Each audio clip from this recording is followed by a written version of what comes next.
کہ صرف ہاشم مبین احمد کے نام کا حوالہ کسی بھی شخص کو اس سے بات کرتے ہوئے مرعوب اور محتاط کر دینے کے لیے کافی تھا۔ گھر سے نکلنے کے بعد اسے جس ماحول کے سامنے کا خدشہ تھا، اس ماحول کا سامنا اسے نہیں کرنا پڑا تھا۔ پہلے سالار اسے بخیریت لاہور چھوڑ گیا تھا اور اس کے بعد ڈاکٹر ثبت علی تک رسائی، جس کے بعد اسے اپنے چھوٹے بڑے کسی کام کے لیے کسی دقت کا سامنا نہیں کرنا پڑا تھا۔ ڈاکومنٹس میں نام کی تبدیلی، ملتان میں ایڈمیشن، ہاسٹل میں رہائش کا انتظام، اس کے تعلیمی اخراجات کی ذمہ داری، وہ اس ایک نعمت کے لیے اللہ کا جتنا شکر ادا کرتی وہ کم تھا۔ کم از کم اسے کسی برے ماحول میں بقا کی جنگ لڑنے کے لیے جگہ جگہ دھکے کھانے نہیں پڑے تھے۔ وہ ملتان چلی آئی۔ یہ اس کے لیے زندگی کے ایک نئے دور کا آغاز تھا، ایک مشکل اور تکلیف دہ دور۔ وہ ہاسٹل میں رہ رہی تھی اور وہ عجیب زندگی تھی۔ بعض دفعہ اسے اسلام آباد میں اپنا گھر اور خاندان کے لوگ اتنی شدت سے یاد آتے کہ اس کا دل چاہتا وہ بھاگ کر ان کے پاس چلی جائے۔ بعض دفعہ وہ بغیر کسی وجہ کے رونے لگتی۔ بعض دفعہ اس کا دل چاہتا وہ جلال انصر سے رابطہ کرے، اسے وہ بے تحاشا یاد آتا۔ وہ بی ایس سی کر رہی تھی اور اس کے ساتھ بی ایس سی کرنے والی لڑکیاں وہی تھیں جو ایف ایس سی میں میرٹ لسٹ پر نہیں آ سکی تھیں اور اب وہ بی ایس سی کرنے کے بعد میڈیکل کالج میں جانے کی خواہش مند تھیں۔ میڈیکل کالج، ڈاکٹر، اس کے لیے بہت عرصے تک یہ دونوں الفاظ نشتر بنے رہے۔ کئی بار وہ اپنے ہاتھوں کی لکیروں کو دیکھ کر حیران ہوتی رہتی، آخر وہاں کیا تھا جو ہر چیز کو مٹھی کی ریت بنا رہا تھا۔ کئی بار اسے جویریہ سے کی جانے والی اپنی باتیں یاد آتیں، میں اگر ڈاکٹر نہیں بن سکی تو میں تو زندہ ہی نہیں رہ سکوں گی، میں مر جاؤں گی۔ وہ حیران ہوتی وہ مری تو نہیں تھی، اسی طرح زندہ تھی، پاکستان کی سب سے مشہور آئی اسپیشلسٹ۔ سب کچھ ایک خواب ہی رہا تھا۔ وہ ہر چیز کے اتنے پاس تھی، وہ ہر چیز سے اتنا دور تھی۔ اس کے پاس گھر نہیں تھا، اس کے پاس گھر والے نہیں تھے، اس کے پاس اسجد نہیں تھا، میڈیکل کی تعلیم نہیں تھی، جلال بھی نہیں تھا۔ وہ زندگی کی ان آسائشوں سے ایک ہی جھٹکے میں محروم ہو گئی تھی جن کی وہ عادی تھی، اور اس کے باوجود وہ زندہ تھی۔ امامہ کو کبھی اندازہ نہیں تھا کہ وہ اس قدر بہادر تھی یا کبھی ہو سکتی تھی، مگر وہ ہو گئی تھی۔ وقت گزرنے کے ساتھ ساتھ اس کی تکلیف میں کمی ہونا شروع ہو گئی تھی، یوں جیسے اسے صبر آ رہا تھا۔ اللہ کے بعد شاید زمین پر یہ ڈاکٹر سب تھے جن کی وجہ سے وہ آہستہ آہستہ سنبھلنے لگی تھی۔ مہینے میں ایک بار یا ویکینڈ پر وہ ان کے پاس لاہور آتی اور وقتاً فوقتاً اسے ہاسٹل فون کرتے رہتے، اسے کچھ نہ کچھ بھجواتے رہتے۔ ان کی بیٹیاں اور بیوی بھی اس کا بہت خیال رکھتے تھے۔ وہ ان کے نزدیک ان کے گھر کا ایک فرد بن چکی تھی۔ اگر یہ لوگ نہ ہوتے تو میرا کیا ہوتا، وہ کئی بار سوچتی۔ ملتان میں اپنے قیام کے دوران بھی اس نے سالار کو کبھی اپنے ذہن سے فراموش نہیں کیا تھا۔ تعلیم کا سلسلہ باقاعدہ طور پر شروع کرنے کے بعد وہ ایک بار اس سے رابطہ کرنا چاہتی تھی، اور اگر وہ پھر اسے طلاق دینے سے انکار کر دیتا تو وہ بالآخر ڈاکٹر ثبت علی کو اس تمام معاملے کے بارے میں بتا دینا چاہتی تھی۔ اور سالار سے رابطہ اس نے بی ایس سی کے امتحانات سے فارغ ہونے کے بعد لاہور آنے سے پہلے کیا۔ اپنے پاس موجود سالار کے موبائل کا استعمال وہ بہت پہلے ترک کر چکی تھی۔ وہ نہیں جانتی تھی کہ 2 سال کے عرصے میں سالار دوبارہ اسے موبائل کا استعمال کرنا شروع کر چکا ہے یا پھر اس نئے نمبر کو استعمال کر رہا تھا جو اس نے اپنے موبائل دے دینے کے بعد دیا تھا۔ ایک پی سی او سے اس نے سب سے پہلے اس کا نمبر ڈائل کیا تھا، وہ نمبر کسی کے استعمال میں نہیں تھا۔ پھر اس نے اپنے پاس موجود موبائل کے نمبر کو ڈائل کیا، وہ نمبر بھی کسی کے استعمال میں نہیں تھا۔ اس کا واضح مطلب یہی تھا کہ اب وہ کوئی نمبر اور لیے ہوئے تھا اور وہ نمبر اس کے پاس نہیں تھا۔ اس نے بالآخر گھر کا نمبر ڈائل کیا، کچھ دیر تک بیل ہوتی رہی، پھر فون اٹھا لیا۔ ہیلو، کسی عورت نے دوسری طرف سے کہا۔ ہیلو، میں سالار سکندر سے بات کرنا چاہتی ہوں، امامہ نے کہا۔ سالار صاحب سے؟ آپ کون بول رہی ہیں؟ امامہ کو اچانک محسوس ہوا جیسے اس عورت کے لہجے میں یکدم تجسس پیدا ہوا تھا۔ امامہ کو پتہ نہیں کیوں اس کی آواز شناسا لگی۔ اس سے پہلے کہ وہ کچھ کہتی، اچانک اس عورت نے بڑی پرجوش آواز میں کہا، امامہ بی بی، آپ امامہ بی بی ہیں؟ ایک کرنٹ کھا کر امامہ نے بے اختیار کریڈل دبا دیا۔ وہ کون تھی جس نے اسے صرف آواز سے پہچان لیا تھا، اتنے سالوں بعد بھی، اور اتنی جلدی، وہ بھی سالار سکندر کے گھر پر؟ کچھ دیر اس کے ہاتھ کانپتے رہے۔ وہ پی سی او کے اندر والے کیبن میں تھی اور کچھ دیر ریسیور اسی طرح ہاتھ میں لیے بیٹھی رہی۔ جو بھی ہو، مجھے ڈرنے کی ضرورت نہیں، میں اسلام آباد سے اتنی دور ہوں کہ یہاں مجھ تک کوئی نہیں پہنچ سکتا، مجھے خوفزدہ ہونے کی ضرورت نہیں، اس نے سوچا، اور پی سی او کے مالک کو ایک بار پھر کال ملانے کے لیے کہا۔ فون کی گھنٹی بجنے پر اس بار فون اٹھا لیا گیا تھا، مگر اس بار بولنے والا کوئی مرد تھا اور وہ سالار نہیں تھا، یہ وہ آواز سنتے ہی جان گئی تھی۔ میں سالار سکندر سے بات کرنا چاہتی ہوں۔ آپ امامہ ہاشم ہیں؟ مرد نے کھردری آواز میں کہا۔ اس بار امامہ کو کوئی شوق نہیں لگا۔ جی وہ دوسری طرف خاموشی چھا گئی۔ آپ ان سے میری بات کروا دیں، یہ ممکن نہیں ہے، دوسری طرف سے کہا۔ کیوں؟ سالار زندہ نہیں ہے کیا؟ بے اختیار امامہ کے حلق سے نکلا۔ وہ مر گیا ہے۔ ہاں، کب؟ اس بار مرد خاموش رہا۔ آپ سے آخری بار ان کا رابطہ کب ہوا؟ اس کے سوال کا جواب دینے کے بجائے اس آدمی نے کہا، چند سال پہلے، 2.5 سال پہلے، 1 سال پہلے اس کی ڈیتھ ہوئی ہے۔ آپ امامہ نے کچھ بھی اور سننے سے پہلے فون بند کر دیا۔ کچھ کہنے اور سننے کی ضرورت نہیں تھی، وہ آزاد ہو چکی تھی۔ وہ جانتی تھی کہ ایک انسان کے طور پر اسے اس کی موت پر افسوس ہونا چاہیے تھا، مگر اسے کوئی افسوس نہیں تھا۔ اگر اس نے اس طرح سے طلاق دینے سے انکار نہ کیا ہوتا تو یقیناً اس کے لیے دکھ محسوس کرتی، مگر اس وقت 2.5 سال کے بعد اسے بے اختیار سکون اور خوشی کا احساس ہو رہا تھا۔ وہ تلوار جو اس کے سر پر لٹکی ہوئی تھی وہ غائب ہو چکی تھی۔ اسے اب ڈاکٹر صاحب تلی کو کچھ بھی بتانے کی ضرورت نہیں تھی، وہ صحیح معنوں میں آزاد ہو چکی تھی۔ وہ اس کا وہاں ہاسٹل میں آخری دن تھا اور اس رات اس نے سالار سکندر کے لیے بخشش کے لیے دعا کی۔ وہ اس کی موت کے بعد اسے معاف کر چکی تھی اور وہ اس کی موت پر بے پناہ خوش تھی۔ اس سے فون پر بات کرنے والی ہی وہی ملازمہ تھی جو سالار کے ساتھ ساتھ اس کے گھر میں بھی کام کرتی رہی تھی، اور اس نے امامہ کی آواز کو فوراً پہچان لیا تھا۔ امامہ کے فون بند کرتے ہی وہ کچھ اضطراب اور جوش و خروش کے عالم میں سکندر عثمان کے پاس پہنچ گئی۔ یہ ایک اتفاق ہی تھا کہ اس دن طبیعت خرابی کی وجہ سے وہ گھر پر ہی تھے۔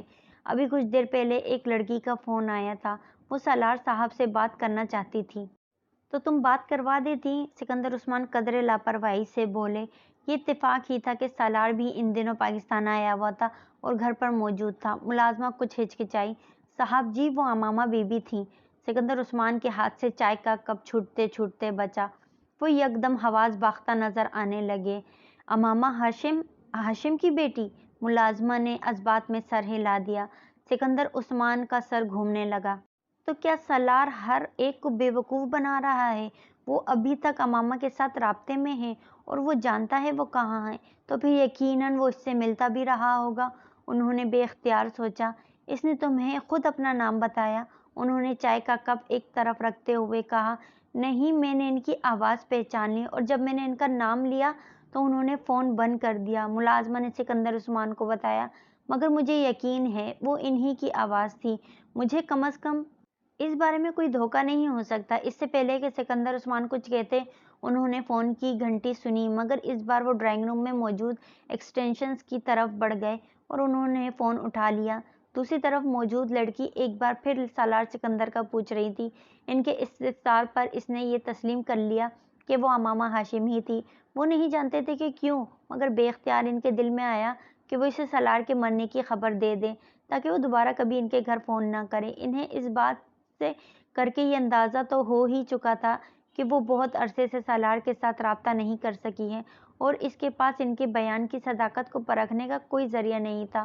وہ دوبارہ رابطہ نہ کرتی تو ان کی جان اس سے ہمیشہ چھوٹ سکتی تھی۔ وہ ابھی تک اس 1 سال کو اپنے ذہن سے نکال نہیں سکے تھے جب امامہ کی گمشدگی کے فوراً بعد سالار پر شبہ ہونے کی وجہ سے ہاشم مبین احمد نے ان کے لیے ہر قسم کی پریشانی کھڑی کی تھی۔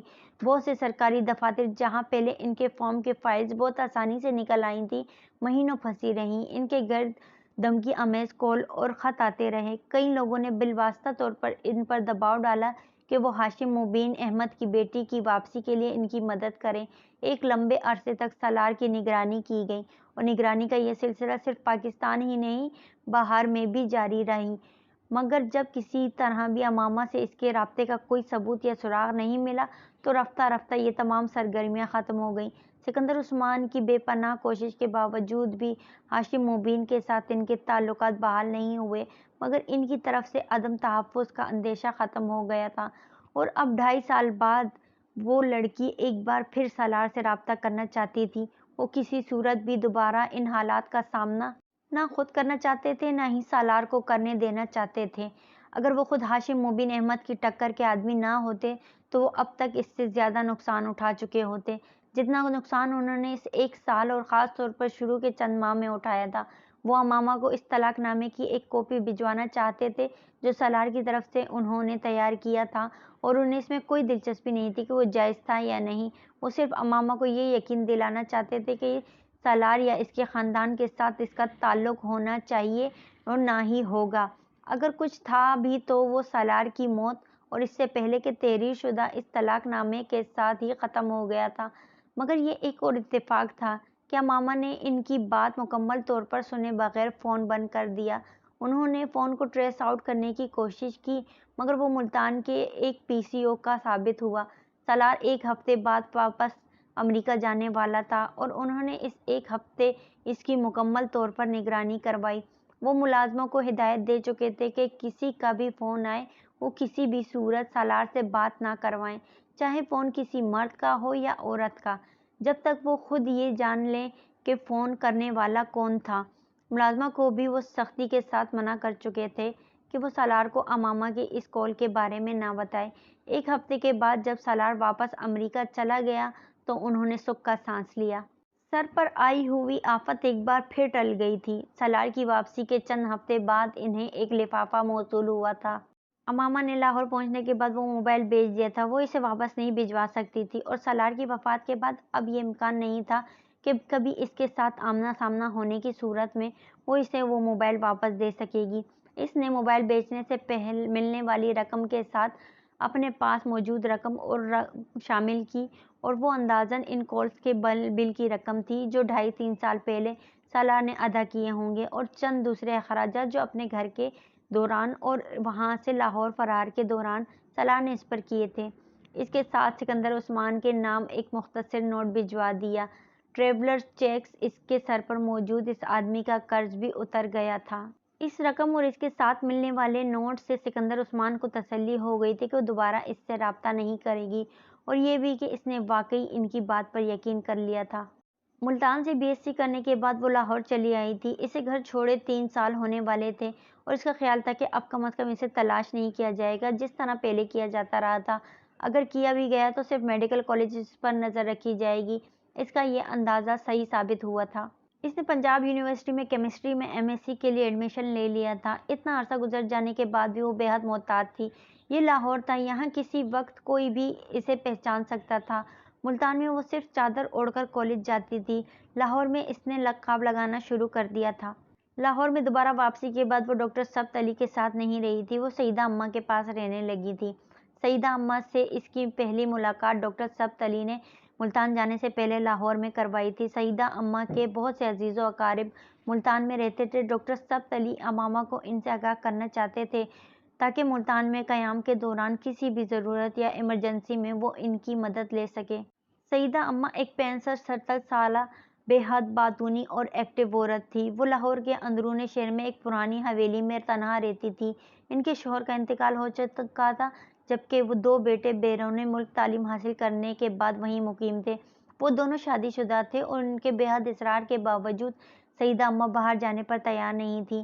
ان کے دونوں بیٹے باری باری ہر سال پاکستان آیا کرتے اور کچھ عرصے قیام کے بعد واپس چلے جاتے تھے۔ ڈاکٹر ثبت علی سے ان کی قرابت داری تھی، وہ ان کے کزن ہوتے تھے۔ ڈاکٹر ثبت علی نے امامہ کے بارے میں پہلے ہی سیدہ اماں کو بتا دیا تھا، اس لیے جب وہ ان کے ساتھ ان کے گھر پہنچی تو وہ بڑی گرمجوشی سے اس سے ملی تھی۔ انہوں نے ملتان میں موجود تقریباً اپنے ہر رشتہ دار کے بارے میں تفصیلات اس کے گوش گزار کر دی تھیں، اور پھر شاید یہ اس سب کو ناکافی جانتے ہوئے انہوں نے خود ساتھ چل کر اسے ہاسٹل چھوڑ آنے کی آفر کی، جسے ڈاکٹر ثبت علی نے نرمی سے رد کر دیا تھا۔ نہیں آپا، آپ کو زحمت ہوگی۔ ان کے بے حد اصرار کے باوجود وہ نہیں مانے تھے۔ بہتر تو ہے بھائی صاحب کہ آپ اسے میرے بھائیوں میں سے کسی سے گھر ٹھہرا دیں، بچی کو گھر جیسا آرام اور ماحول ملے گا۔ انہیں اچانک ہاسٹل پر اعتراض ہونے لگا اور پھر انہوں نے ہاسٹل کی زندگی کے کئی مسائل کے بارے میں روشنی ڈالی تھی، مگر ڈاکٹر ثبت علی اور وہ خود بھی کسی کے گھر میں رہنا نہیں چاہتی تھی۔ ہاسٹل بہترین آپشن تھا۔ سیدہ اماں سے اس کی دوسری ملاقات ملتان جانے کے چند ماہ بعد اس وقت ہوئی تھی جب ایک دن اچانک اسے کسی خاتون ملاقاتی کی اطلاع ہاسٹل میں دی گئی تھی۔ کچھ دیر کے لیے وہ خوفزدہ ہو گئی تھی۔ وہاں اس طرح اچانک اس سے ملنے کون آ سکتا تھا، اور وہ بھی ایک خاتون؟ مگر سیدہ اماں کو دیکھ کر وہ حیران رہ گئی اور اس سے اسے گرمجوشی سے ملی تھی جس طرح لاہور میں ملی تھی۔ وہ تقریباً 2 ہفتے ملتان میں رہی تھی اور ان 2 ہفتوں میں کئی بار اس سے ملنے آئی۔ ایک بار وہ ان کے ساتھ ہاسٹل سے ان کے بھائی کے گھر بھی گئی تھی۔ پھر یہ جیسے ایک معمول بن گیا تھا۔ وہ چند ماہ ملتان آتی اور اپنے قیام کے دوران باقاعدگی سے اس کے پاس آتی رہتی۔ وہ خود جب مہینے میں ایک بار لاہور آتی تو ان سے ملنے کے لیے بھی جاتی۔ کئی بار جب اس کی چھٹیاں زیادہ ہوتی تو وہ اسے وہاں ٹھہرانے کے لیے اصرار کرتی۔ وہ کئی بار وہاں رہی تھی۔ سرخ اینٹوں کا بنا ہوا وہ پرانا گھر اسے اچھا لگتا تھا، یا پھر یہ تنہائی کا وہ احساس تھا جو ان کے ساتھ شیئر کر رہی تھی۔ اس کی طرح وہ بھی تنہا تھی، اگرچہ ان کی یہ تنہائی ان کے ہمہ وقت میل جول کی وجہ سے کم ہو جاتی تھی، مگر اس کے باوجود امامہ ان کے احساسات کو بنا کوشش کیے سمجھ سکتی تھی۔ لاہور واپس شفٹ ہونے سے بہت عرصہ پہلے ہی انہوں نے امامہ سے یہ جان لینے کے بعد کہ وہ MSc لاہور سے کرنا چاہ رہی ہے، اسے ساتھ رکھنے کے لیے اصرار کرنا شروع کر دیا۔ اسی عرصے کے دوران ڈاکٹر ثبت علی کی سب سے بڑی بیٹی ان کے پاس بچوں سمیت کچھ عرصے کے لیے رہنے چلی آئی تھی۔ ان کے شوہر PhD کے لیے بیرون ملک چلے گئے تھے۔ وہ ڈاکٹر ثبت علی کے بھتیجے تھے۔ جانے سے پہلے وہ اپنی فیملی کو ان کے ہاں ٹھہرا گئے۔ ڈاکٹر ثبت علی کے گھر میں جگہ کی کمی نہیں تھی، مگر امامہ اب ان کے گھر میں رہنا نہیں چاہ رہی تھی۔ وہ جلد از جلد اپنے پیروں پر کھڑا ہونا چاہتی تھی۔ ڈاکٹر ثبت علی کے احسانات کا بوجھ پہلے ہی اسے زیر بار کر رہا تھا۔ وہ یہ نہیں چاہتی تھی کہ وہ ان کے پاس رہ کر تعلیم حاصل کرے اور اس کے بعد اس کے جاب کرنے پر بھی وہ اسے کہیں اور رہنے نہ دیتے، لیکن اگر وہ پہلے ہی علیحدہ رہائش اختیار رکھتی تو اس کے لیے ان سے اپنی بات منوانا آسان ہوتا۔ سیدہ اماں کا گھر اسے اپنی رہائش کے لیے بہت مناسب لگا تھا۔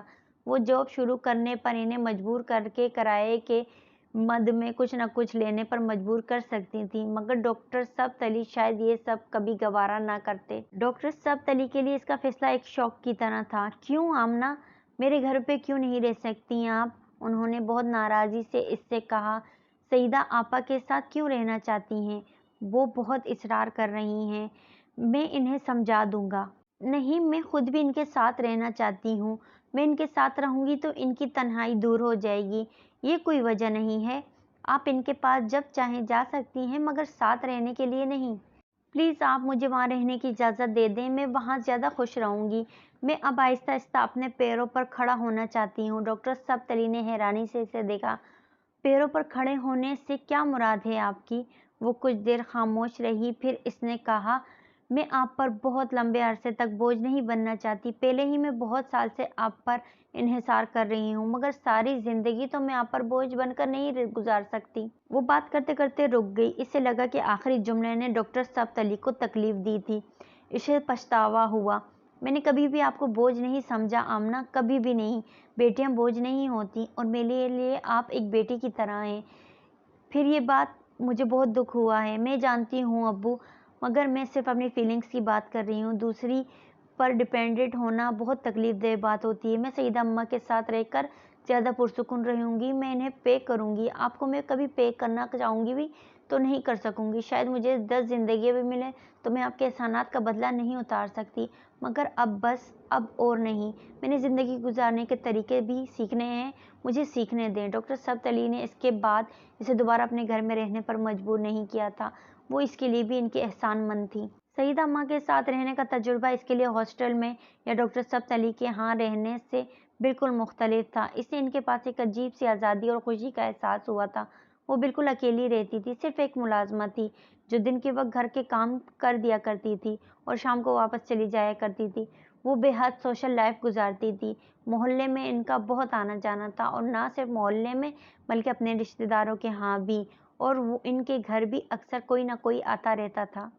انہوں نے محلے میں ہر ایک سے امامہ کا تعارف اپنی بانجی کہہ کر کروایا تھا، اور چند سالوں کے بعد یہ تعارف بانجی سے بیٹی میں تبدیل ہو گیا تھا۔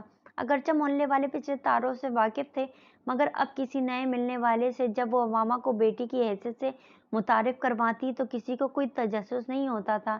لوگ سیدہ اماں کی عادت سے واقف تھے کہ وہ کتنا محبت بھرا دل رکھتی تھی۔ ان کے بیٹے بھی امامہ سے واقف تھے، بلکہ وہ باقاعدگی سے فون پر سیدہ اماں سے بات کرتے ہوئے اس کا حال احوال بھی دریافت کرتے رہتے تھے۔ ان کی بیوی اور بچے بھی اس سے بات چیت کرتے رہتے تھے۔ ان کے بیٹے ہر سال پاکستان آیا کرتے تھے، اور ان کے قیام کے دوران بھی امامہ کو کبھی ایسا محسوس نہیں ہوتا تھا جیسے وہ ان کی فیملی کا حصہ نہیں تھی۔ بعض دفعہ اسے یوں ہی لگتا تھا جیسے وہ واقعی سیدہ اماں کی بیٹی اور ان کے بیٹوں کی بہن تھی۔ ان دونوں کے بچے اسے پھوپھو کہا کرتے تھے۔ پنجاب یونیورسٹی سے MSc کرنے کے بعد اس نے ڈاکٹر سبت علی کے توسط سے ایک فارماسیوٹیکل کمپنی میں جاب شروع کر دی تھی۔ اس کی جاب بہت اچھی تھی۔ وہ پہلی بار اس نے مالی طور پر خود مختاری حاصل کر لی تھی۔ یہ ویسی زندگی نہیں تھی جیسے وہ اپنے والدین کے گھر میں گزارتی تھی، نہ ہی ویسی تھی جیسی زندگی کے وہ خواب دیکھا کرتی تھی، مگر یہ ویسی بھی نہیں تھی جن خدشات کا وہ گھر سے نکلتے وقت شکار تھی۔ وہ ہر ایک کے بارے میں نہیں کہہ سکتی تھی، مگر اس کے لیے زندگی معجزات کا دوسرا نام تھا۔ سالار سکندر جیسے لڑکے سے اس طرح کی مدد، ڈاکٹر سبت علی تک رسائی، سیدہ اماں جیسے خاندان سے ملنا، تعلیم کا مکمل کرنا اور پھر وہ جاب، صرف جلال انصر تھا جس کا خیال ہمیشہ اسے تکلیف میں مبتلا کر دیتا تھا، اور شاید اسے مل جاتا تو وہ خود دنیا کی خوش قسمت ترین لڑکی سمجھتی۔ 8 سالوں نے اس میں بہت سی تبدیلیاں پیدا کر دی تھی۔ گھر سے نکلتے وقت وہ جانتی تھی کہ اب دنیا میں اس کے نخرے اٹھانے والا کوئی نہیں تھا۔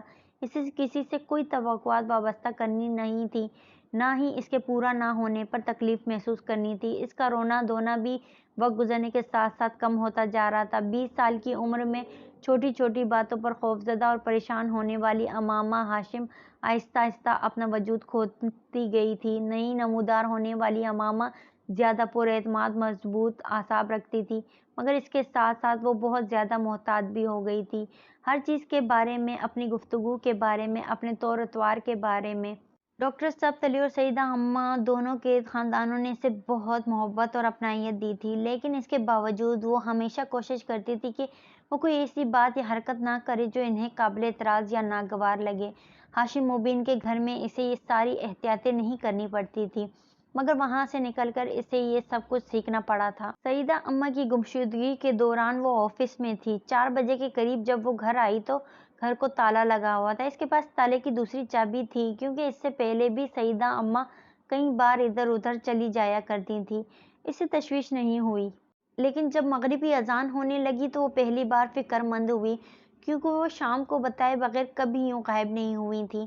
ساتھ والوں کے ہاں پتہ کرنے پر اسے پتہ چلا کہ ان کا بیٹا انہیں بلال کے گھر صبح چھوڑ آیا تھا۔ سیدہ اماں پہلے بھی اکثر وہاں آتی جاتی رہتی تھی، اس لیے امامہ ان لوگوں کو اچھی طرح جانتی تھی۔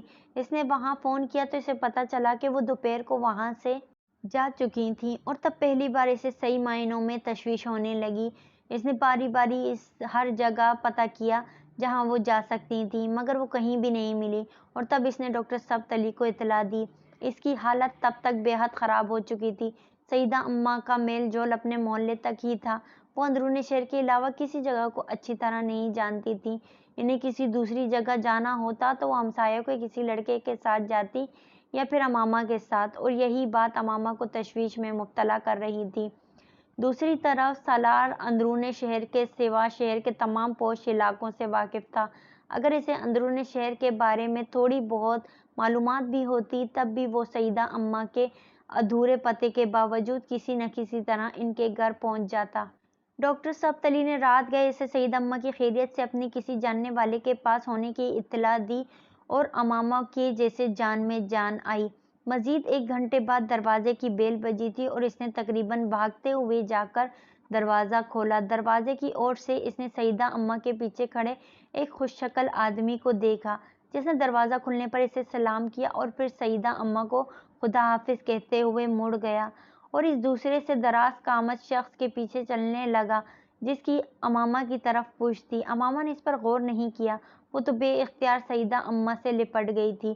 سیدہ اماں اگلے کئی دن اس کے سامنے ان دونوں کا نام لیتی رہی، سالار اور فرقان۔ امامہ کو پھر بھی شبہ نہیں ہوا کہ وہ سالار سکندر بھی ہو سکتا تھا۔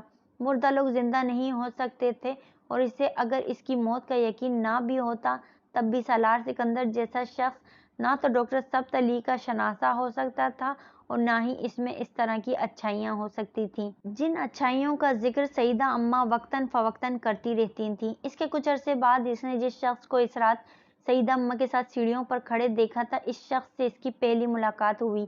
فرقان اپنی بیوی کے ساتھ ان کے ہاں آیا تھا، اسے وہ اس کی بیوی دونوں اچھے لگے تھے۔ پھر وہ چند ایک بار اور ان کے گھر آئے تھے، ان کے ساتھ ان کی شناسائی میں اضافہ ہو گیا تھا۔